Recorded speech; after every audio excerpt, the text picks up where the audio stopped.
Let's talk about the gorgeous Charles. Lucretia, tell us how he came to the rescue. Charles came from Bark, which is our local high kill shelter here in Houston.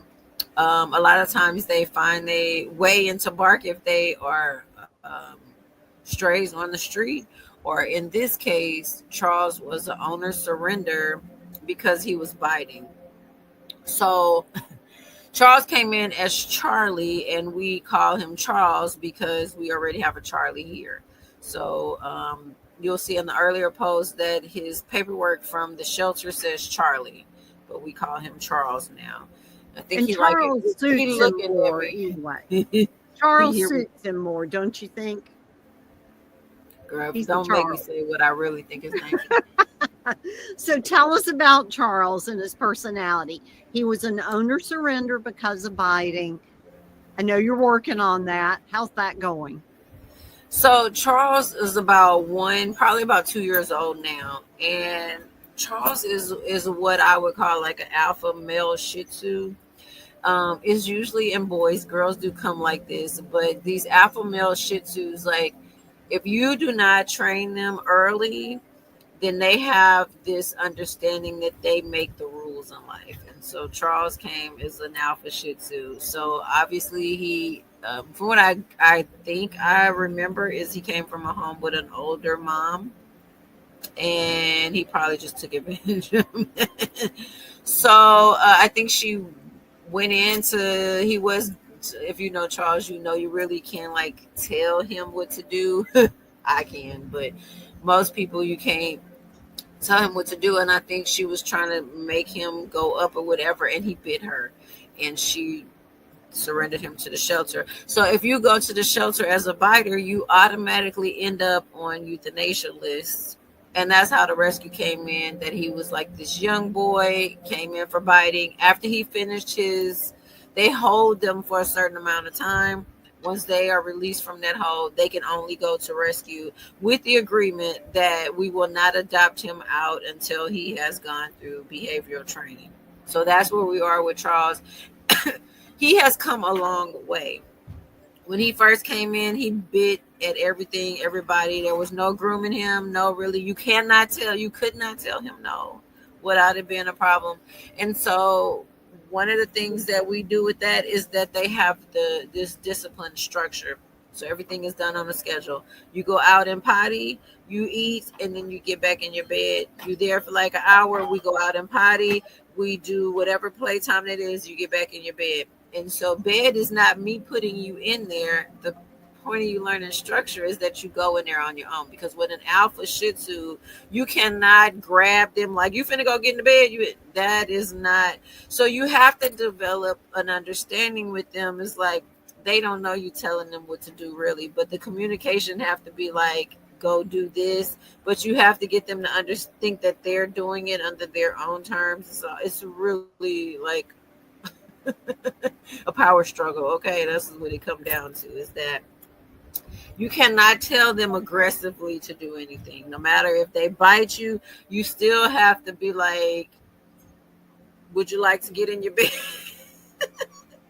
I ain't gonna tell you that's the way I really do. Get your ass in bed. But that's the way they would rather you like give them an option. So with Charles, he was like going off on all the other dogs. And so we learned very quickly that he respected Daddy's energy. So Daddy could just tell him to go. There was a thing with female energy that he just did not respect. And we had several issues to where I didn't even really kind of want to deal with him at first. But there's a part where I have to overcome my own fear of him biting me. And I have to put my foot down. So I have to be the one to say, I'm the alpha. And it's really hard when you have a biter because they will bite your ass. So like there's this thing where I have to be mom. And I had to grab him behind his neck. And I had to, just like a mom would do. And I had to tell him no. I had to look him in the eyes, and I had to set the boundaries that I'm mom. And when we did that, it was a rough day because he had bit me and I had no choice but to stand my ground. I had to say, you cannot do that. And that was the turning point for us. Tim was here, so he was able to tell him no while Tim pretty much protected me. So as I was grabbing him, Tim was telling him no. And so it's like you have this understanding. Like, I'm like, I literally was almost in tears this day, but trying to manage my energy. I'm like, I take care of you. I got you out of the shelter. I'm like, they really don't care about that shit. It's just like, are you going to stand up or are you going to let me run over you? And that was the point of change. Now we have a really good understanding. But I am so clear that if you are not willing to stand up for yourself, then you need to just go ahead and sign all your checks over to Charles, put your car in his name, put him on your social security, everything you got, you might as well sign it over because he is an alpha. And he will control everything if you are weak. And so that's with Charles right now, that's the only thing, is making sure that he has the person that is going to be willing to keep him with the structure, but still give him this life of like activity and play. And even like he'll rough with Tim a little bit, but because when he used his teeth, I don't ever want him to feel like that's an option for me. Yeah. But with the right person, they will know that space where they can go with him and still play with him, because even though he's an alpha, he's still a baby. He still want to play. He still want to feel safe, and that if he use his teeth, that it's not like, oh, you're so scared of me and that I can't even like play because you're so scared, because I just have to keep the boundaries because he didn't bit me a couple times. But in the right situation, like I see him with Tim, there's so much respect for his alpha that he wants to listen. He wants Tim to tell him, like, he want to walk with him. He want like the commands. He want that with Tim's alpha energy, because Tim is not scared of him at all. Tim like, so what if he bite me? It's not gonna break anything. But to me, I'm like, it's a little scary. I don't want it. But I noticed with Tim, he's got that alpha energy, and so he don't have to prove that he the alpha. It's an unsaid thing. And to me, that's what Charles he need in his life. Somebody that maybe a military guy, somebody that likes to work out, and they have this structure that I feel like he would thrive in that kind of situation. More than if somebody just letting, oh no, he don't tell him no, he don't like it. Like he would lose his mind in that kind of situation. Right. And he's so cute that you want to tell him yes for everything, but you can't. No. So example is when Marsha was here the last time, Tim and I were gone, and she likes to just have them all out. I've had him out in groups where I can manage him. He just not like right now, everybody is out and he's fine because he's gotten better, especially since the thing with Marsha. But he knows Marsha got this big heart. And that's the thing, is that it's his normal lion-like personality to be like, oh, she's just a delicate damsel. I'll take over. Don't make her raise her voice. He like, I'll be the lion. And what happened was one of the other babies was sitting on her lap, and all day he was kind of like on her shoulder. So the more hours go by that he is able to be there, like he like, yep, I'm the king. Everybody else is stupid. He's sitting on the floor. I'm here. I'm high. He always has to be up higher. It's something in his mind that's like, I'm over all you dummies. And so he's sitting on Marsha lap all day, hours, they together. By the end of the day, one of the other babies came to get on her lap, and it went down. He went to attack the baby. Like, why are you on there? And they started fighting, and then Marsha went in to grab him or to break up the fight, and he bit her so bad. So right away, she started crying, and like all of the babies were trying to make sure she was okay. And she said she could tell instantly he felt like he had messed up because he loved Marsha. And I don't think he intentionally wanted to hurt her, but he was like, this mine. Like, it's something about him that claims that energy. If you are like not alpha, he claims it. Like, maybe, I don't know, maybe Holly could tell us why he do that, but that's just natural for him to claim somebody who is not going to tell him no. He's like, okay, you mine. And when that happened, like, oh, that's y'all kids. Oh, I thought that was my kids. I'm like, So, oh God, Holly, talk about what you've heard from Charles. he need a job. So I think the component that has led to the possessiveness and that type of stuff in his personality, when I initially talked to him, he talked about in his past feeling overlooked and belittled, and that leading to, you know, when negative attention is better than no attention, and spiraling from there. Okay. He used to have a lot of racing thoughts, anxious kind of racing thoughts, becoming overwhelmed with a lot of stuff going on and all of that kind of stuff, and expressing this need for more balance in his mind and that outward structure.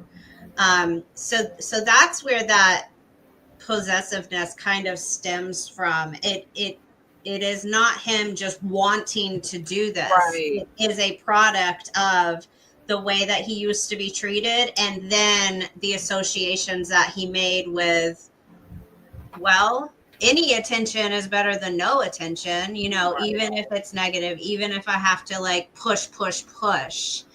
And to Lucretia's point of, you know, you have to keep those boundaries in place. So my very first visit at the rescue, I remember Charles constantly trying to get on my lap, trying to get up onto me and all this stuff. And I learned very quickly, okay, this is way too much. And so what I do with him is I'll stand up, I'll walk away, I'll tell him no, I'll make him get down, like that kind of stuff. You are going to have to keep those boundaries in place and not let him think I can possess and I own this person. Yeah. So that's kind of where he was at. He does want guidance. He does want those good, solid, healthy examples to follow so that his behavior and this possessiveness can become healthier. Yeah. Good. Describe his forever family. It's going to take a special person or persons. Boot Describe camp. them. That's what he needs. He needs a boot camp. I'm saying. I see him with good, healthy male energy around him. Absolutely.